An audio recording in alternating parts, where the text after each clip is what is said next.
പരീക്ഷയൊക്കെ ആകുമ്പം എല്ലാ പേരൻസിൻ്റെ ഒരു പ്രശ്നമാണ്, കുട്ടികൾ ഉത്തരവാദിത്വമില്ല, അച്ചടക്കമില്ല, ഇപ്പോൾ പോലും അവനൊന്ന് പഠിച്ചു തുടങ്ങിയിട്ടില്ല, ഇനി എന്നാണ് അവൻ പഠിക്കുന്നത്, എങ്ങനെ ജയിക്കും, ഇങ്ങനെയൊക്കെയുള്ള വലിയ ആകുലതകളാണ് പലപ്പോഴും ഞാൻ കാണുന്നത്. നമ്മുടെ നാട്ടിലെ പേരൻസിൻ്റെ ഒരു പ്രത്യേകത, ചെറിയ പ്രായം മുതലേ പഠിപ്പിക്കേണ്ട പല കാര്യങ്ങൾ, അത് അച്ചടക്കമായാലും ഉത്തരവാദിത്വമായാലും മനോഭാവമായാലും അതൊന്നും ചെറിയ പ്രായത്തിലെ ട്രെയിൻ ചെയ്യാതെ വന്നിട്ട് 10ാം ക്ലാസ്സിലും 12ാം ക്ലാസ്സിലും ഒക്കെ ആകുമ്പോഴത്തേക്ക് വലിയ ആവലാതിയും വേവലാതിയും കാണിക്കുകയാണ് ചെയ്യുന്നത്. അത് നമുക്ക് സ്വിച്ചിട്ടതുപോലെ പിന്നെ നേടിയെടുക്കാൻ പറ്റുന്ന ഒരു ക്വാളിറ്റി അല്ല ഇത്. അല്ലെങ്കിൽ 1/2 കിലോ നമുക്ക് കടയിൽ നിന്ന് വാങ്ങിക്കാൻ പറ്റുന്ന ഒരു കാര്യമല്ല ഇത്തരം കാര്യങ്ങളൊക്കെ. ചെറിയ പ്രായം മുതലേ കുട്ടികളിൽ ഉത്തരവാദിത്വവും അച്ചടക്കവും ഒക്കെ ബിൽഡ് ചെയ്ത് കൊണ്ടുവന്നെങ്കിൽ മാത്രമേ അതിൻ്റെ ഒരു എൻജോയ്മെൻറ്റ് നമുക്ക് പിന്നീടുള്ള കാലത്ത് ലഭിക്കത്തുള്ളൂ. അപ്പോൾ അതിനുവേണ്ടി ഒരു വലിയ എഫേർട്ട് ചെറിയ പ്രായം മുതലേ ഇടണം.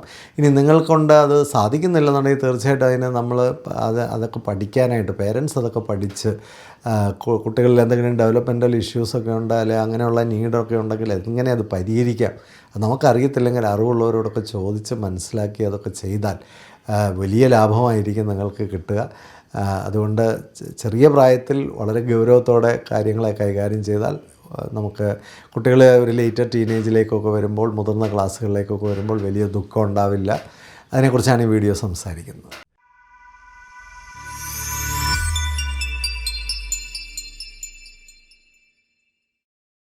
പരീക്ഷാകാലമായതുകൊണ്ടായിരിക്കും പേരൻസൊക്കെ വിളിക്കുമ്പോൾ പ്രധാനമായിട്ട് പറയുന്നൊരു കാര്യം, മോനെ യാതൊരു റെസ്പോൺസിബിലിറ്റി ഇല്ല, പരീക്ഷ വന്ന് തലയിൽ കയറിയിട്ട് അവൻ പഠിക്കാനൊന്നും തുടങ്ങിയിട്ടില്ല, ഇത് ഇപ്പോൾ പോലും ഒരു ചൂടില്ല, ഇങ്ങനെ പോയാൽ എന്താവും എന്നൊക്കെ പറഞ്ഞ് വളരെ ആകുലത കാണിക്കുന്ന ധാരാളം പേരൻസ് ഉണ്ട്. ആൺകുട്ടികൾ മാത്രമല്ല, പെൺകുട്ടികൾ ഇപ്പോൾ അങ്ങനെയുള്ള ബിഹേവിയറൊക്കെ കാണിക്കുന്ന കുട്ടികൾ ഒത്തിരിയുണ്ട്. അപ്പോൾ സ്വാഭാവികമായിട്ടും എന്തുകൊണ്ടാണ് കുട്ടികളിൽ ആ റെസ്പോൺസിബിലിറ്റി ഉണ്ടാവാത്തത് എന്ന് നമ്മൾ അന്വേഷിക്കുമ്പോൾ പലപ്പോഴും നമുക്ക് ഒരു ഹയർ ക്ലാസ്സുകളിലേക്കൊക്കെ വരുമ്പോൾ സ്വിച്ച് ഇട്ടതുപോലെ കുട്ടികളിൽ റെസ്പോൺസിബിലിറ്റി ഉണ്ടാക്കുക എന്നൊന്നും പറയുന്നത് എളുപ്പമുള്ളൊരു കാര്യമല്ല. പല പേരൻസും ചോദിക്കുന്നൊരു കാര്യമാണ്, അവനെന്താണ് ഇതൊന്നും മനസ്സിലാകാത്തത്, നമ്മൾ ഇത്രയും പറഞ്ഞിട്ട് അവനെന്താണ് ഈ കാര്യങ്ങൾ അതിൻ്റെ ഗൗരവമായിട്ട് എടുക്കാത്തത് എന്നൊക്കെ പറയുമ്പോൾ നമ്മൾ മനസ്സിലാക്കേണ്ട ഒരു കാര്യം, ഒരു കുട്ടി എങ്ങനെ റെസ്പോണ്ട് ചെയ്യണം, എങ്ങനെ അതെടുക്കണം, എങ്ങനെ പ്രതികരിക്കണം എന്നൊക്കെ തീരുമാനിക്കുന്നത് പലപ്പോഴും ഒരു കുട്ടിയുടെ ഓവറോൾ ഡെവലപ്മെൻറ്റുമായിട്ടും കൂടെ ബന്ധപ്പെട്ടിട്ടാണ്. നല്ല പിന്നെ മെൻ്റലി ഹെൽത്തി ആയിട്ടുള്ള, ഫിസിക്കലി ഇമോഷണലി ഒക്കെ ഹെൽത്തി ആയിട്ടുള്ള ഒരാൾ പ്രതികരിക്കേണ്ടതുപോലെ എല്ലാ കുട്ടികളും പ്രതികരിക്കുന്നില്ല. അതിൻ്റെ കാരണം എന്താണെന്ന് ചോദിച്ചാൽ എല്ലാ കുട്ടികളും സമഗ്രമായി ഡെവലപ്പ് ചെയ്തിട്ടില്ല. അപ്പോൾ ഈ ഒരു വിഷയം നമ്മൾ ആ സ്ഥലത്ത് വരുമ്പോഴാണ് പലപ്പോഴും നമ്മൾ അന്വേഷിക്കുന്നത്, അല്ലെങ്കിൽ ഒരു 10ാം ക്ലാസ്സിലോ 12ാം ക്ലാസ്സിൽ വരുമ്പോഴാണ് അന്വേഷിക്കുന്നത്. ചെറിയ പ്രായം മുതലേ കുട്ടികളിൽ റെസ്പോൺസിബിലിറ്റി ഉണ്ടാക്കാൻ ശ്രമിച്ചാൽ അത്തരം കുട്ടികളൊക്കെ മേളോട്ട് വരുമ്പോൾ കുറേ കൂടി ബെറ്ററായിട്ട് ഫങ്ഷൻ ചെയ്യും. ഇപ്പോൾ ലോകത്തിലുള്ള എല്ലാ പഠനങ്ങളും തെളിയിക്കുന്നത് ചെറിയ പ്രായത്തിലെ സിസ്റ്റമാറ്റിക്കായിട്ടും ഡിസിപ്ലിൻഡായിട്ടും റൊട്ടീനോട് കൂടിയും ഒക്കെ വളരുന്ന കുട്ടികളാണ് പിന്നീട് വളരെ മിടുക്കരായിട്ട് മാറുന്നതായിട്ട് കാണുന്നത്. അപ്പോൾ അവരുടെ ഒരു ഓവറോൾ എഫിഷ്യൻസി അല്ലെങ്കിൽ റെസ്പോൺസിബിലിറ്റി ഒക്കെ വളരെ കൂടുതലായിരിക്കും. അപ്പോൾ അതിന് നമുക്ക് ചെറിയ പ്രായം മുതൽ തന്നെ കുട്ടികളെ ശ്രദ്ധിക്കേണ്ടതായിട്ടുണ്ട്. ഇപ്പോൾ 1-2 ഒരു 2 വയസ്സാകുമ്പോൾ മുതൽ തന്നെ നമുക്ക് ആ റെസ്പോൺസിബിലിറ്റീസൊക്കെ കൊടുത്തു തുടങ്ങാം. ഇപ്പോൾ തന്നെ ആഹാരം കഴിച്ചു കഴിഞ്ഞാൽ ആ ആഹാരം കഴിച്ചതിൽ പ്ലേറ്റിൽ നിന്ന് താഴെ വീഴുന്ന കാര്യങ്ങളൊക്കെ എടുത്ത് ആ പ്ലേറ്റിനകത്ത് വയ്ക്കാൻ, ആ പ്ലേറ്റ് കൊണ്ടുവന്ന് വാഷ് ബേസിന് വയ്ക്കാൻ, പറ്റുമെങ്കിൽ അതിൻ്റെ ഹൈറ്റിനൊക്കെ പറ്റുന്ന സ്ഥലത്താണ് കഴുകുന്ന സ്ഥലമെങ്കിൽ അതൊന്ന് കഴുകാൻ, ഇങ്ങനെയൊക്കെയുള്ള ചെറിയ ചെറിയ കാര്യങ്ങൾ മുതൽ അതിന് കളിച്ചു കഴിഞ്ഞാൽ ആ ടോയ്സ് എടുത്ത് തിരിച്ചു വയ്ക്കാൻ, പിന്നെ ഒരു ഡ്രസ്സ് ഊരിയിട്ട് എവിടെ ഇടണം എന്ന് കൃത്യമായിട്ട് പറഞ്ഞു കൊടുക്കാനൊക്കെ കഴിയുന്ന ചെറിയ ചെറിയ കാര്യങ്ങൾ മുതൽ, അപ്പോൾ 2-3 വയസ്സുള്ളപ്പം മുതൽ കുട്ടികളെ ഓരോ കാര്യങ്ങൾ ചെയ്യാൻ ശീലിപ്പിക്കുക. പ്രധാനമായിട്ട് നമ്മൾ കാണുന്നൊരു കാര്യം, ഈ ചെറിയ പ്രായത്തിൽ കുട്ടികൾക്ക് ഇതൊക്കെ ചെയ്യാൻ ഭയങ്കര ആവേശമാണ്. പക്ഷെ ആ സമയത്ത് പേരൻസിന് അത് ചെയ്യിക്കാനുള്ള ക്ഷമയില്ല, ചെയ്യിക്കാനുള്ള താല്പര്യമില്ല. അവർ അപകടങ്ങൾ, ഇപ്പോൾ തന്നെ ഒരു പ്ലേറ്റ് എടുത്ത് കൊണ്ട് നടന്നാൽ ആ പ്ലേറ്റ് താഴെ വീഴുമോ, ഗ്ലാസ് എടുത്താൽ ഗ്ലാസ് താഴെ വീഴുമോ, കുട്ടി ആ വേസ്റ്റ് എല്ലാം ഒന്ന് എടുത്ത് ഡസ്റ്റ്ബിന്നിലിട്ടാൽ അത് മുഴുവൻ ഡസ്റ്റ്ബിന്നിൽ വീഴുമോ, പുറത്ത് വീഴുമോ, അത് പിന്നെ നമുക്ക് ഇരട്ടിപ്പണിയാവത്തില്ലേ, ഇങ്ങനെയൊക്കെ ചിന്തിക്കുന്ന പേരൻസിനെ സംബന്ധിച്ച് അവരുടെ മക്കളിൽ റെസ്പോൺസിബിലിറ്റി ഉണ്ടാക്കിയെടുക്കാനുള്ള സാധ്യത വളരെ കുറവാണ്. പ്രത്യേകിച്ച് പേരൻസിൽ പെർഫെക്ഷനിസവും പേരൻസിൽ ക്ഷമയില്ലായ്മയും ഒക്കെ കൂടുതലാണെങ്കിൽ, പേരൻസിൽ ആങ്സൈറ്റി ഒക്കെ കൂടുതലാണെങ്കിൽ കുട്ടികളെ ചെറിയ പ്രായത്തിലെ എക്യുപ്പ് ചെയ്യാനുള്ള സാധ്യതകൾ വളരെ കുറവായിരിക്കും. കാരണം അവർ ക്ഷമയോടെ ഈ കുട്ടികളെ പതുക്കെ ഒന്ന് പഠിപ്പിച്ചെടുത്തുകൊണ്ട് വരാൻ അവർക്ക് പറ്റുന്നില്ല. അതാണ് പ്രശ്നം. ഒരു ഗ്ലാസ് തന്നെ കൊണ്ട് തിരിച്ചെവിടെ വയ്ക്കണം, ഒരു ചെരുപ്പ് എടുത്താൽ അത് എവിടെ കൊണ്ടുവെക്കണം, തുണി എവിടെ കൊണ്ടിടണം മാറണം. ഓരോ കാര്യത്തിലും ഒരു സിസ്റ്റം ചെറിയ പ്രായം മുതൽ ചില വീടുകളിൽ ഒരു നല്ല സിസ്റ്റം മാതാപിതാക്കൾ തന്നെ ഫോളോ ചെയ്യുന്നത് കൊണ്ട് കുട്ടികൾക്ക് അതങ്ങ് റിപ്പീറ്റ് ചെയ്യാൻ അവർക്ക് എളുപ്പമാണ്. അപ്പോൾ റെസ്പോൺസിബിൾ ബിഹേവിയർ മോഡൽ ചെയ്യുക എന്ന് പറയുന്നത് പേരൻസിൻ്റെ ഭാഗത്ത് വലിയൊരു ഉത്തരവാദിത്വമാണ്. അവിടെ തന്നെ വലിയ പ്രശ്നമാണ്. ഇന്നിപ്പോൾ അച്ഛൻ ചെയ്യുന്നത് അമ്മ ചെയ്യത്തില്ല, അമ്മ ചെയ്യുന്നത് അച്ഛൻ ചെയ്യില്ല, അച്ഛനാണോ അമ്മയാണോ വലുതെന്നുള്ള തർക്കം തീർന്നിട്ട് വേണ്ടേ ഒരു മോഡൽ ബിഹേവിയർ മോഡൽ ചെയ്യാൻ. അപ്പോൾ അവിടെയാണ് പ്രശ്നം കിടക്കുന്നത്. ഇപ്പോൾ പൊതുവേ ഇപ്പോൾ എല്ലാ വീട്ടിലും ഉള്ളൊരു പ്രശ്നം ഈ ഹസ്ബൻഡും വൈഫും തമ്മിലുള്ള ഈഗോ തന്നെ സെറ്റിലായിട്ടില്ല, അവർ തമ്മിലുള്ള പ്രശ്നങ്ങൾ തന്നെ സെറ്റിലായിട്ടില്ല. അപ്പോൾ സ്വാഭാവികമായിട്ടും വീട്ടിൽ രണ്ടുപേരും കൂടെ ചേർന്ന് ഒരു സിസ്റ്റമാറ്റിക് റൊട്ടീൻ ഉണ്ടാക്കാനും അതുപോലെ തന്നെ ഒരു റെസ്പോൺസിബിൾ ബിഹേവിയർ മോഡൽ ചെയ്യാനും ഒക്കെ വളരെ ബുദ്ധിമുട്ടുണ്ട്. അപ്പോൾ ഇതെല്ലാം കുട്ടികളെയാണ് ബാധിക്കുന്നത്. അപ്പോൾ ചെറിയ പ്രായത്തിൽ അപ്പം പേരൻസ് വിചാരിക്കുന്നതൊക്കെ വലുതാകുമ്പോൾ ശരിയാക്കിയെടുക്കാവുന്നതാണ്. വലുതാകുമ്പോൾ ഒന്നും ശരിയാകാൻ പോകുന്നില്ല. ചെറിയ പ്രായത്തിലെ ശീലിക്കുന്ന കാര്യങ്ങളാണ് വലുതാകുമ്പോൾ അവർ റിഫ്ലക്റ്റ് ചെയ്യുന്നത്. അപ്പോൾ സ്വാഭാവികമായിട്ടും അതാണ്. പിന്നെ വേറൊരു വലിയ പ്രശ്നം കാണുന്നത് മോൻ പഠിച്ചാൽ മാത്രം മതി. അപ്പോൾ കുട്ടികൾ സ്കൂളിലേക്ക് ചേർന്ന് കഴിഞ്ഞാൽ പിന്നെ പഠിത്തം ഹോംവർക്ക് കാര്യങ്ങളിൽ മാത്രം കുട്ടികൾ ഇടപെടുക, ബാക്കി ജോലികളൊക്കെ ചെയ്യുന്ന ഒരു വേസ്റ്റാണെന്നും അതൊക്കെ വേസ്റ്റ് ഓഫ് ടൈമാണെന്നും അല്ലെങ്കിൽ അതൊന്നും കുട്ടികൾ ചെയ്യേണ്ടതല്ലെന്നും അതിനൊക്കെ സെർവൻസ് ഉണ്ടെന്നും അതൊക്കെ ഞങ്ങൾ ചെയ്തോളാമെന്നും ഒക്കെയുള്ള ഒരു രീതിയിൽ കുട്ടികളെ വളർത്തുന്ന ധാരാളം വീടുകളുണ്ട്.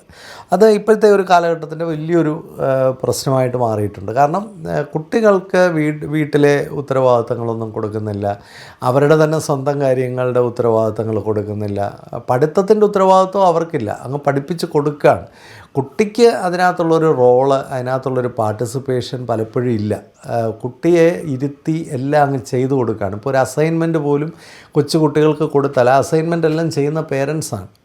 അല്ലെങ്കിൽ അത് ഗൂഗിളിൽ പോയി സെർച്ച് ചെയ്ത് അവിടുന്ന് ഡൗൺലോഡ് ചെയ്തു, ഇതൊട്ടിച്ചു കുട്ടി ചെയ്താൽ അത് ശരിയാവില്ല. അതുകൊണ്ടെല്ലാം പേരൻ്റ് അങ്ങ് ചെയ്തു കൊടുക്കുകയാണ്. ഇങ്ങനത്തെ കുട്ടികൾ വളർന്നു വരുമ്പോൾ ഒരു ബ്രോയിലർ ചിക്കൻ പോലെ ഒരു വികാരവും ഇല്ലാതെ മണവും ഇല്ലാതെ ഗുണവും ഇല്ലാതെ മണഗുണാപ്പനായിട്ട് മാറും. ഇതാണ് സംഭവിക്കുന്നത്. അപ്പോൾ കുട്ടികൾ സ്കൂളിൽ പോകുന്നു പഠിക്കുന്നു എന്ന് വെച്ചിട്ട് അവരെ സ്കൂളിൽ പഠിക്കാൻ പഠിപ്പിക്കുകയും വീട്ടിൽ ജീവിക്കാൻ പഠിപ്പിക്കുകയും ചെയ്യുന്നതാണ് ശരിയായ പാരൻറ്റിങ് എന്ന് പറയുന്നത്. അപ്പോൾ സ്കൂളിലെ ഉത്തരവാദിത്വമാണ് പഠിപ്പിക്കുക, അതുമായി ബന്ധപ്പെട്ട കാര്യങ്ങളൊക്കെ.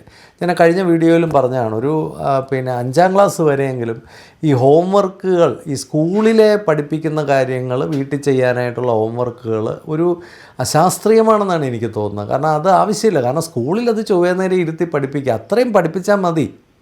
5ാം ക്ലാസ് വരെയൊന്നും അവരെ സയൻറ്റിസ്റ്റ് ആക്കാനൊന്നും അല്ല പഠിപ്പിക്കേണ്ടത്. അവർ പഠിപ്പിക്കുന്ന ബേസിക് കാര്യങ്ങൾ അതിൻ്റെ ക്ലാരിറ്റി ക്ലിയർ ആകുന്നിടം വരെ സ്കൂളിലിരുത്തി പഠിപ്പിക്കുക. ഒരുപാട് സിലബസ് അങ്ങ് പഠിപ്പിച്ച് തീർക്കാനല്ല, പഠിപ്പിക്കുന്ന കാര്യങ്ങൾ ചൊവ്വേ നേരെ സ്കൂളിൽ തന്നെ ഇരുന്ന് പഠിപ്പിക്കുകയും വീട്ടിൽ ചെല്ലുമ്പോൾ വീട്ടിലെ ഹോംവർക്ക് എന്ന് പറയുന്നതിൻ്റെ സ്വഭാവം തന്നെ വേറെ ആയിരിക്കണം.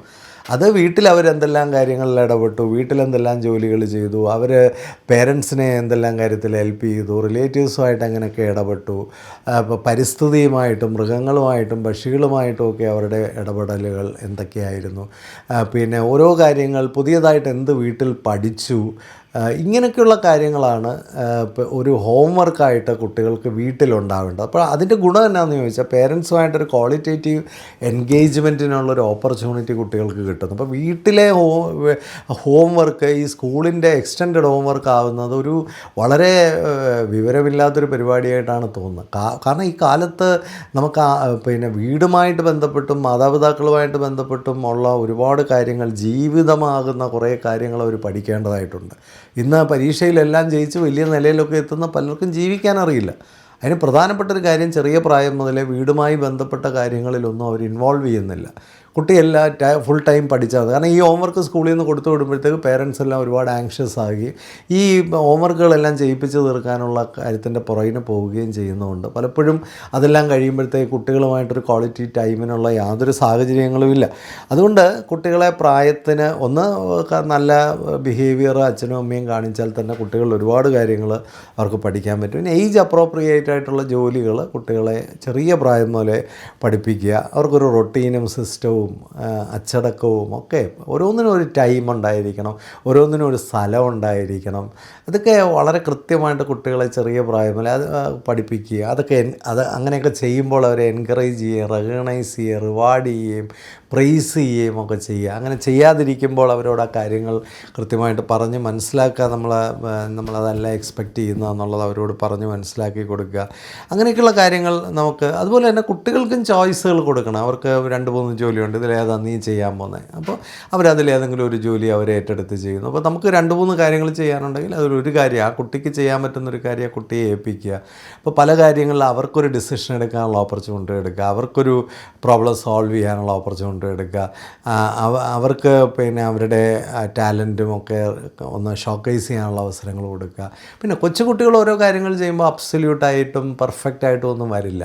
പക്ഷേ അതൊക്കെ എങ്കിലും ചെയ്ത അത്രയും കാര്യത്തിനെ അവരെ പ്രൈസ് ചെയ്യുകയും അപ്രീഷിയേറ്റ് ചെയ്യുകയും ഒക്കെ ചെയ്യുന്ന ഒരു ക്വാളിറ്റി പേരൻസിനുണ്ടായിരിക്കുക. അതുപോലെ വളരെ പ്രധാനമായൊരു കാര്യമാണ് പേരൻസ് പേഷ്യൻറ്റും ആയിരിക്കണം, കൺസിസ്റ്റൻറ്റും ആയിരിക്കണം. ഇതല്ലാത്ത പേരൻസിന് റെസ്പോൺസിബിലിറ്റി കുട്ടികളിൽ സൃഷ്ടിക്കാനായിട്ട് പറ്റില്ല. ചില വീടുകളിലൊക്കെ ഇപ്പോൾ കുട്ടികളെ ഒരു കാര്യങ്ങൾ ചെയ്യിക്കാനുള്ള പേഷ്യൻസ് 2 പേരൻസിനും ഇല്ല. അപ്പോൾ സ്വാഭാവികമായിട്ടും കുട്ടികളിൽ ആ ക്വാളിറ്റീസ് ഒന്നും ഉണ്ടാവില്ല. അതുപോലെ തന്നെ ഗ്രാൻഡ് പേരൻസ് അങ്ങ് ഓവറായിട്ട് പാമ്പർ ചെയ്തിട്ട് കുട്ടികൾക്ക് അതിനുള്ള അവസരങ്ങളെല്ലാം നിഷേധിക്കുന്ന വീടുകളുണ്ട്. അതുപോലെ കൺസിസ്റ്റൻ്റ് അല്ല. ചില ദിവസങ്ങളിലുണ്ട്, ചില ദിവസങ്ങളിലില്ല. ഓരോ ദിവസവും ഓരോ രീതിയിലാണ്. അങ്ങനെ വരുന്ന വീടുകളിലും ഒരു തരത്തിലും കുട്ടികൾ റെസ്പോൺസിബിൾ ആകില്ല. ഇപ്പം എനിക്കറിയാവുന്നൊരു വീട്ടിൽ അവർ പ്രാർത്ഥിക്കുന്ന സമയത്ത് അവരുടെ കുട്ടികളെല്ലാം വന്നു ഇരുന്നു. അവരാദ്യം പാട്ടൊക്കെ പാടി. അത് കഴിയുമ്പോഴത്തേക്കാണ് പേരൻസ് അതിൽ പാർട്ടിസിപ്പേറ്റ് ചെയ്യുന്നു. അപ്പോൾ വളരെ സിസ്റ്റമാറ്റിക്കാണ് അവിടെ. എല്ലാ ദിവസവും 7 മണിയാകുമ്പോഴത്തേക്ക് അവർ ആ ഒരു കാര്യത്തിൽ, അത് പേരൻറ്റും ആ കാര്യത്തിൽ നിർബന്ധ ബുദ്ധിയുള്ളവരാണ്. അപ്പോൾ ഏത് കാര്യമായാലും, നിങ്ങളുടെ വീട്ടിലെ ഏത് കാര്യമായാലും അതിനെ ഒരു കൃത്യമായ ചിട്ടയും സിസ്റ്റവും ഒക്കെ ഉണ്ടെങ്കിൽ കുട്ടികളിൽ റെസ്പോൺസിബിലിറ്റി വർദ്ധിക്കും. പിന്നെ പ്രധാനമായിട്ടൊരു കാര്യം, നമ്മളൊരു 10-15 വയസ്സാകുമ്പോഴത്തേക്ക് ഒരു കുട്ടിയെ സ്വന്തം കാലിൽ നിൽക്കാൻ തക്കവണ്ണം പ്രാപ്തമാക്കണം. അവരെ ഒരു ഓട്ടോണമിയിലേക്ക് നയിക്കാൻ പ്രാപ്തമാക്കണം. അപ്പോൾ ഒരു 5ാം ക്ലാസ് 6ാം ക്ലാസ് ഒക്കെ ആകുമ്പോഴേ അവരെ പഠിക്കാൻ പഠിപ്പിക്കണം. അവരുടെ സ്കൂളിലെ വർക്കുകളൊക്കെ കൃത്യമായിട്ട് ചെയ്യാൻ പഠിപ്പിക്കണം. അതൊക്കെ നമ്മളവരെ അത് മോണിറ്റർ ചെയ്യണം. അവരങ്ങനെയൊക്കെ ചെയ്യുന്നുണ്ടോ എന്ന് മോണിറ്റർ ചെയ്യണം. ഇനി അങ്ങനെ ചെയ്യാൻ പറ്റാത്ത കുട്ടികളുമുണ്ട്. എല്ലാ കുട്ടികളും നമ്മൾ ഈ പറയുന്ന പോലെ പെർഫെക്റ്റ്ലി റെസ്പോൺസിബിൾ ആകുകയും പെർഫെക്റ്റ്ലി പിന്നെ കാര്യങ്ങളെല്ലാം ചെയ്യുന്നവരാകുകയൊന്നും ചെയ്യില്ല. കാരണം എന്താണെന്ന് ചോദിച്ചാൽ, ചില കുട്ടികളിൽ ഇമോഷണലായിട്ടുള്ള ഇഷ്യൂസ് ഉണ്ട്. ചില കുട്ടികളിൽ മാനസിക ആരോഗ്യം തന്നെ വളരെ കുറവായിരിക്കും. ആങ്സൈറ്റിയും ഫിയറും ആങ്കറും ഒക്കെ കൂടുതലുള്ള കുട്ടികളുണ്ടായിരിക്കും. പലതരത്തിലുള്ള പിന്നെ പേടികളുള്ള കുട്ടികളുണ്ടായിരിക്കും. അപ്പോൾ അതൊക്കെ ഒരു കുട്ടിയുടെ ഡെവലപ്മെൻറ്റൽ നീഡ്സാണ്. അത്തരം കുട്ടികളുടെ പേഴ്സണാലിറ്റി ഡെവലപ്പ് ചെയ്യാൻ ഒരു 10 വയസ്സൊക്കെ ആകുമ്പോഴത്തേക്ക് നമുക്കറിയാം കുട്ടികൾ ഇനി എന്തെല്ലാമാണ് നമ്മൾ ഡെവലപ്പ് ചെയ്യേണ്ടത്. അതൊക്കെ സൂക്ഷ്മമായി നോക്കി കുട്ടികളെ ആ കാര്യത്തിലൊക്കെ ഡെവലപ്പ് ചെയ്യുക. ചില കുട്ടികൾക്ക് സ്കില്ല് പൊതുവേ കുറവാണ്, അവർക്ക് കഴിവുകളൊക്കെ തീരെ കുറവായിരിക്കും. ആ കുട്ടികളെ കൂടുതൽ കഴിവുള്ളവരാക്കാനുള്ളൊരു മെത്തേഡും അവരെ റെസ്പോൺസിബിളാക്കി അവരെ കൊണ്ട് ജോലികളൊക്കെ ചെയ്യിക്കുക, അവരെ ഫ്രണ്ടിൽ നിർത്തി അവരെ കൊണ്ട് ആക്ട് ചെയ്യിക്കുകയും ഒക്കെ ചെയ്യുമ്പോഴാണ് അവർ കൂടുതൽ കഴിവുള്ളവരാകുന്നത്. അതിനുള്ള സാഹചര്യങ്ങളും ഒക്കെ ഉണ്ടാക്കിയെടുക്കുക. അതുപോലെ അവരുടെ ഫ്രണ്ട്ഷിപ്പിൻ്റെ റെസ്പോൺസിബിലിറ്റി അവർക്കാണ്, അവരുടെ റിലേഷൻഷിപ്പിൻ്റെ റെസ്പോൺസിബിലിറ്റി അവർക്കുണ്ട്, അവരുടെ വിദ്യാഭ്യാസത്തിൻ്റെ റെസ്പോൺസിബിലിറ്റി അവർക്കുണ്ട്. നല്ല ബന്ധങ്ങളൊക്കെ ഉണ്ടാവണമെങ്കിൽ അതിൻ്റെ എല്ലാ റെസ്പോൺസിബിലിറ്റി അവരെ ഏറ്റെടുക്കേണ്ടതായിട്ടുണ്ട്. അപ്പോൾ പഠിത്തം എന്ന് പറയുന്ന ഒരു സിംഗിൾ അജണ്ട മാത്രമല്ല, ഒരു കുട്ടിയുടെ ജീവിതവുമായിട്ട് ബന്ധപ്പെട്ട എല്ലാ കാര്യങ്ങളിലും ആ കുട്ടിക്ക് അതിൻ്റെ ഉത്തരവാദിത്വം ഉണ്ടെന്ന് ബോധ്യപ്പെടുകയും അതൊക്കെ പതുക്കെ അവൻ ഏറ്റെടുക്കുകയും ഒക്കെ ചെയ്യും. നമ്മളിപ്പോൾ ഒരു പ്രായമാകും തോറും നമ്മൾ പതുക്കെ പുറകോട്ടിറങ്ങി അവരെ മുമ്പോട്ട് കയറ്റുകയും ചെയ്താൽ, അതുപോലെ വീട്ടിൽ മൂത്ത കുട്ടികൾക്ക് ആ മൂത്ത കുട്ടിയാണ്, അപ്പം ആ കുട്ടിക്ക് കുറച്ചുകൂടെ വ്യത്യസ്തമായ റോളുകളൊക്കെ കൊടുത്തു കഴിയുമ്പോൾ ആ കുട്ടി വളർന്നു, ഞാൻ ഡിഫറൻ്റ് ആണ് എന്നുള്ളൊരു തോന്നലുണ്ടാകും. ഇതെന്താണ് കുഴപ്പം? 15 വയസ്സുള്ള മൂത്ത കുട്ടി 10 വയസ്സുള്ള കുട്ടിയുടെ പുറകിന് നടക്കുകയാണ്, അല്ലെങ്കിൽ അതിൻ്റെ കളിപ്പാട്ടം പിടിച്ചെടുക്കാനും ഒക്കെ നടക്കുകയാണ്. എന്താ കാര്യമെന്ന് ചോദിച്ചാൽ, മൂത്ത കുട്ടിക്ക് ഒരു ഡിഫറൻ്റ് ഐഡൻറ്റിറ്റി കൊടുക്കാൻ നമുക്ക് കഴിഞ്ഞില്ല. മൂത്ത കുട്ടി ഒരു മൂത്ത കുട്ടിയാണെന്നും അവൻ കുറച്ചുകൂടെ വലിയ കാര്യങ്ങളിലാണ് ഇടപെടേണ്ടതെന്നും ഒക്കെ നമ്മൾ അവരെ ഏൽപ്പിക്കുന്ന ജോലികളൊക്കെ വെച്ചിട്ടാണ് അവർ കൂടുതലും വലുതായി പ്രായമായി ഞാൻ വ്യത്യസ്തനായി എന്നൊക്കെ കുട്ടിക്ക് തോന്നുന്നത്. അതൊക്കെ തോന്നാൻ തക്കവണ്ണമുള്ള സാഹചര്യങ്ങളൊക്കെ നമ്മൾ ഉണ്ടാക്കി കൊടുക്കുക. ഇന്നലെ ഒരു പേരൻറ്റ് ഞാനുമായിട്ട് സംസാരിക്കുകയായിരുന്നു. അവിടെ അമ്മയാണ് എല്ലാം നോക്കുന്നത്. ഞാൻ പറഞ്ഞു, മോന് 14 വയസ്സായി, ഇനിയിപ്പോൾ അച്ഛൻ അവൻ്റെ കാര്യങ്ങളൊക്കെ ഒന്ന് ഏറ്റെടുക്കുക, അച്ഛൻ അവനോട് കൂടുതൽ ഇടപെടുക, അച്ഛനുമായിട്ട് അവൻ കൂടുതൽ യാത്ര ചെയ്യുകയൊക്കെ ചെയ്യുമ്പോൾ അവന് മനസ്സിലാവും, ഐ ആം ഡിഫറെൻറ്റ്. ഇളയ 2 കുട്ടികളിൽ നിന്ന് ഞാൻ വ്യത്യസ്തനാണ്, എനിക്ക് കുറച്ചുകൂടെ റെക്കഗ്നീഷനൊക്കെ അച്ഛൻ തരുന്നുണ്ട്. ഇങ്ങനെയൊക്കെ ഒരു സൈക്കോളജിക്കലായിട്ട് നമ്മളൊന്ന് അപ്രോച്ച് ചെയ്യാമെങ്കിൽ കുട്ടികളിലൊക്കെ ആ ഒരു വ്യത്യാസം ഉണ്ടാവും. നമ്മളവരെ ഡിപ്പെൻഡ് ചെയ്യുന്നതായിട്ട് തോന്നിക്കഴിഞ്ഞാൽ, നമ്മളവരെ ആശ്രയിക്കുന്നതെന്ന് തോന്നിക്കഴിഞ്ഞാൽ, നമ്മൾക്കവരെ ആവശ്യമുണ്ട് എന്ന് തോന്നിക്കഴിഞ്ഞാൽ അവരതിനനുസരിച്ച് ഉയരാനായിട്ട് ശ്രമിക്കും. പ്രൊവൈഡഡ് ആ കുട്ടി ഒരു നല്ല ഡെവലപ്മെൻ്റ് ഉള്ള കുട്ടിയാണെങ്കിൽ. ഇനി ആ നല്ല ഡെവലപ്മെൻറ്റ് ഇല്ലെങ്കിൽ എവിടേക്കാണ് ഡെവലപ്മെൻറ്റിൻ്റെ കുറവ്, ആ കാര്യങ്ങളിലൊക്കെ അവരെ ഡെവലപ്പ് ചെയ്യാനായിട്ട് ശ്രമിക്കുക. ഇനി നമുക്കത് പറ്റുന്നില്ല, പേരൻസിന് കുട്ടികളെ റെസ്പോൺസിബിൾ ആക്കാനും കുട്ടികളെ മിടുക്കരാക്കാനും കഴിയുന്നില്ലെങ്കിൽ പേരൻസ് പ്രോപ്പറായിട്ടുള്ള ഗൈഡൻസ് എടുക്കണം. ഞാൻ ഒരുപാട് വീഡിയോയിലൂടെ പറയുന്നൊരു കാര്യമാണ്. ഇന്നും ഒരു പേരൻ്റ് എന്നെ വിളിച്ചിട്ട് പറഞ്ഞത്, സാറേ കുട്ടികൾക്ക് കൗൺസിലിങ് കൊടുത്ത് അവരെ മാറ്റുന്ന ഏത് കൗൺസിലറാണുള്ളത്? ഞാൻ പറഞ്ഞു, കുട്ടിക്കാണോ കൗൺസിലിംഗ് കൊടുക്കേണ്ടത്, പേരൻറ്റിനാണോ കൗൺസിലിംഗ് കൊടുക്കേണ്ടതെന്നൊക്കെ കൗൺസിലറാണ് തീരുമാനിക്കുന്നത്. നല്ല കൗൺസിലേഴ്സിനെ ഞാൻ പറഞ്ഞു തരാം. അല്ലാതെ കുട്ടിക്കാണ് കൊടുക്കേണ്ടത്, കുട്ടിയുടെ പ്രശ്നമെല്ലാം കുട്ടിയുടെ പ്രശ്നമാണ് എന്നാണ് പല പേരൻറ്റും കരുതി വയ്ക്കുന്നത്. അവിടെയാണ് കുഴപ്പം. ഇപ്പോൾ കുറച്ച് മുമ്പ് വിളിച്ചൊരു പേരൻറ്റ് പറഞ്ഞത്, കുട്ടിക്ക് ഭയങ്കരമായിട്ട് ഒരു ഉത്തരവാദിത്വവും ഇല്ല, ഭയങ്കരമായിട്ട് ദേഷ്യമാണ്, ഞങ്ങളോടെല്ലാം ഭയങ്കര വെറുപ്പാണ്, സാറ് അവനുമായിട്ടൊന്ന് സംസാരിക്കാമോ? ഞാൻ മാതാപിതാക്കളോടുള്ള വെറുപ്പ് മാറ്റേണ്ട ആളാണോ ഞാൻ? മാതാപിതാക്കളോട് ആ കുട്ടിക്ക് വെറുപ്പുണ്ടെങ്കിൽ ആ വെറുപ്പൊരു റിയാക്ഷനാണ്, ആ കുട്ടിയുടെ ഒരു റെസ്പോൺസാണ്. അത് മാറ്റിയെടുക്കണമെങ്കിൽ മാതാപിതാക്കൾ ആ കുട്ടിയോട് ചെയ്യുന്ന രീതികൾ, അല്ലെ അവനോട് ഇടപെടുന്ന രീതികൾ, അവനോട് പെരുമാറുന്ന രീതികളിലൊക്കെ മാറ്റം ഉണ്ടാവണം. അതിനുവേണ്ടി മാതാപിതാക്കൾ ആദ്യം പ്രോപ്പറായിട്ടൊരു ഗൈഡൻസ് എടുക്കുക. എങ്ങനെ ഞാൻ ആ കുട്ടിയെ അപ്രോച്ച് ചെയ്താൽ ആ കുട്ടിയിലെ വെറുപ്പും വിദ്വേഷവും ദേഷ്യവും ഒക്കെ കുറച്ച് കൊണ്ടുവരാം, അത് പേരൻറ്റ് പഠിക്കേണ്ടതായിട്ടുണ്ട്. ഞങ്ങൾ പെർഫെക്റ്റാണ് സാർ, അതാണ് നമ്മുടെ പേരൻസിൻ്റെ എല്ലാം പ്രത്യേകത. ഞങ്ങൾ പെർഫെക്റ്റാണ്. ആ പെർഫെക്റ്റ് പേരൻസാണ് ഈ ഇത്രയും ദുരന്തങ്ങൾ ഈ സമൂഹത്തിൽ സൃഷ്ടിക്കുന്നത്. എവിടെ പേരൻറ്റ് പെർഫെക്റ്റ് ആണെന്ന് ചിന്തിക്കുന്നോ അവിടെ ദുരന്തങ്ങൾ കാത്തിരിക്കുകയാണ്. പേരൻ്റ് എപ്പോഴും മനസ്സിലാക്കേണ്ട ഒരു കാര്യം, നമ്മളൊന്ന് തോറ്റാലേ കുഞ്ഞുങ്ങൾക്ക് ജയിക്കാൻ പറ്റുള്ളൂ. പലപ്പോഴും കുട്ടികൾക്ക് കളിക്കാനുള്ള സ്പേസ് അവിടെ ഉണ്ടാകുന്നില്ല, വളരാനുള്ള സ്പേസ് അവിടെ ഉണ്ടാകുന്നില്ല, ഉയരാനുള്ള സ്പേസ് അവിടെ ഉണ്ടാകുന്നില്ല. നമ്മൾ അടക്കി വാണാൽ കുഞ്ഞുങ്ങളൊന്നും രക്ഷപ്പെടില്ല. ഞാൻ ഇതിനു മുമ്പ് ഒരു വീഡിയോയിൽ പറഞ്ഞിട്ടുണ്ട്, ഈ വലിയ ആൾക്കാരുടെയൊക്കെ മക്കളെല്ലാം കൊഞ്ഞാണന്മാരായി പോകും. അതിൻ്റെ കാരണം എന്നാണെന്ന് ചോദിച്ചാൽ, അവർ വലിയ ആൾക്കാരായിട്ട് ഇരുന്ന് കഴിഞ്ഞാൽ ആ കുട്ടികൾ വളരില്ല. നമ്മളൊന്ന് മാറിക്കൊടുക്കുകയും നമ്മളൊന്ന് ഒതുങ്ങി കൊടുക്കുകയും ഒക്കെ ചെയ്ത് അവരെ മുമ്പിൽ നിർത്തി ഡെവലപ്പ് ചെയ്ത്, പിന്നെ അവർക്കുണ്ടാകുന്ന തെറ്റുകളും കുറവുകളും കുറ്റങ്ങളും ഒക്കെ പരിഹരിക്കാൻ അവരെ ഹെൽപ്പ് ചെയ്ത്, ഒരു സപ്പോർട്ടീവായിട്ട് നിന്ന് എൻകറേജ് ചെയ്ത് റെക്കഗ്നൈസ് ചെയ്ത് അവരെ വാല്യൂ ചെയ്ത് റെസ്പെക്റ്റ് ചെയ്ത് ഒക്കെ നമുക്ക് അവരെ മിടുക്കരാക്കി എടുക്കാനായിട്ട് കഴിയും. തിരുത്തേണ്ടടുത്ത് തിരുത്തണം. ഇത് തിരുത്തലുമില്ല, എല്ലാം അവസാനം വന്നിട്ടാണ് ഇടപെടുന്നത്. അല്ല, ചെറിയ പ്രായത്തിലെ തിരുത്തേണ്ടത് തിരുത്തണം. അവരുടെ ബൗണ്ടറീസൊക്കെ സെറ്റ് ചെയ്യണം. എന്തൊക്കെ ആവാം, എന്തൊക്കെ ആയിക്കൂടാ. ഇനി തീരെ പ്രശ്നങ്ങൾ വീട്ടിലുള്ളപ്പോൾ ആ പ്രശ്നം പരിഹരിച്ചിട്ട് ബാക്കി കാര്യങ്ങൾ മതി. ഇതങ്ങനെയല്ല, ആ പ്രശ്നം പരിഹരിക്കാൻ ഒരു ഏണസ്റ്റ് എഫേർട്ട് ഉണ്ടാകുന്നില്ല. അവൻ്റെ അപ്പൻ അങ്ങ് ഗൾഫിലാണ്, ഗൾഫിൽ നിന്ന് ഇങ്ങനെ നാട്ടിൽ വന്നാൽ ആ പ്രശ്നം ഒന്ന് പരിഹരിക്കാനായിട്ട് നിങ്ങളെല്ലാവരും കൂടെ ഒന്ന് ഇരുന്നേ. അങ്ങനെ എന്തെങ്കിലും ഇരുന്നിട്ടുണ്ടോ? അപ്പൻ നാട്ടിൽ വന്നു കഴിഞ്ഞാൽ പിന്നെ ലൂലു മാളിൽ നിന്ന് ഇറങ്ങത്തില്ല. പിന്നെ എങ്ങനെയാണ് കുട്ടിയുടെ പ്രശ്നങ്ങൾ തീരുന്നത്? അല്ല, അപ്പനൊക്കെ നാട്ടിൽ വരുമ്പോൾ നിങ്ങൾ എല്ലാവരും നാട്ടിൽ വരുമല്ലോ, അവിടെ ഇരുന്ന് ഈ പ്രശ്നം ആദ്യം നമുക്ക് പരിഹരിക്കാം. ആ പ്രശ്നം പരിഹരിക്കാൻ എന്തെല്ലാം റിസോഴ്സുകൾ നമുക്ക് വേണം അതൊക്കെ അന്വേഷിക്കാം. അവിടെ ചിലപ്പോൾ ഒരു പ്രൊഫഷണൽ ഹെൽപ്പൊക്കെ നിങ്ങൾ എടുക്കേണ്ടി വരും. നല്ല ഈ കാര്യത്തിലൊക്കെ കോമ്പീറ്റൻ്റ് ആയിട്ടുള്ള ഒരാളിനെ സമീപിച്ച് അവരുടെയും കൂടെ ഗൈഡൻസ് ഒക്കെ എടുത്ത് നല്ല മാറ്റങ്ങൾ കൊണ്ടുവരാനായിട്ട് ശ്രമിക്കുക. കുട്ടികൾക്ക് സമഗ്രമായ വളർച്ച ഉണ്ടാകുമ്പോഴേ ഈ റെസ്പോൺസിബിലിറ്റിയൊക്കെ ഉണ്ടാവുകയുള്ളൂ. കളികളൊക്കെ വളരെ നല്ലതാണ് കുട്ടികൾക്ക്. അവരുടെ ഉത്തരവാദിത്വ ബോധമൊക്കെ കൃത്യമായി ഡെവലപ്പ് ചെയ്യാൻ പറ്റുന്ന ഏറ്റവും നല്ലൊരു മാർഗ്ഗമാണ് കളികൾ. കാരണം കളിക്കുന്ന സ്ഥലങ്ങളിൽ അവർ ഉത്തരവാദിത്തോടു കൂടി ഫങ്ഷൻ ചെയ്തെങ്കിൽ മാത്രമേ ആ കളിക്കളത്തിനകത്ത് നിൽക്കാൻ പറ്റുള്ളൂ. കളിക്കളത്തിനകത്ത് വലിയ റെസ്പോൺസിബിലിറ്റി വേണ്ടൊരു സ്ഥലമാണ്. കളിയിൽ വളരെ ശ്രദ്ധയോടെ വളരെ റെസ്പോൺസിബിളായി നിന്നെങ്കിൽ മാത്രമേ ഒരാൾക്കൊരു കളിയിൽ പാർട്ടിസിപ്പേറ്റ് ചെയ്യാൻ പറ്റുള്ളൂ. അപ്പോൾ കളികളിലൂടെയൊക്കെ തന്നെ അവർക്ക് ഒരുപാട് കാര്യങ്ങൾ പഠിക്കാനും നിയമങ്ങൾ അനുസരിക്കാനും നിയമങ്ങളൊക്കെ അനുസരിക്കാനുള്ളതാണെന്ന് തിരിച്ചറിയുന്നത് പോലും കളിക്കളത്തിലാണ്. അപ്പോൾ കളികൾക്കൊക്കെ അതിൻ്റേതായ ഗുണങ്ങളുണ്ട്. ആർട്ടൊക്കെ ഓരോ കലാപരമായ കാര്യങ്ങളിലൊക്കെ ഇടപെടുമ്പോൾ വലിയ ഡിസിപ്ലിനാണ്. ഒരു പാട്ട് പഠിക്കണമെങ്കിൽ നല്ല രീതിയിൽ പാട്ട് പഠിക്കണേ അതൊരു വലിയ ഡിസിപ്ലിനാണ്. നല്ല രീതിയിൽ ഡാൻസ് പഠിക്കണേ അതൊരു ഡിസിപ്ലിനാണ്. അതൊക്കെ ചെറിയ പ്രായത്തിലേ പരിശീലിക്കുന്ന കുട്ടികൾ വളരെ ഡിസിപ്ലിൻഡായിട്ടും ഓർഗനൈസ്ഡായിട്ടും വരുന്നുണ്ട്.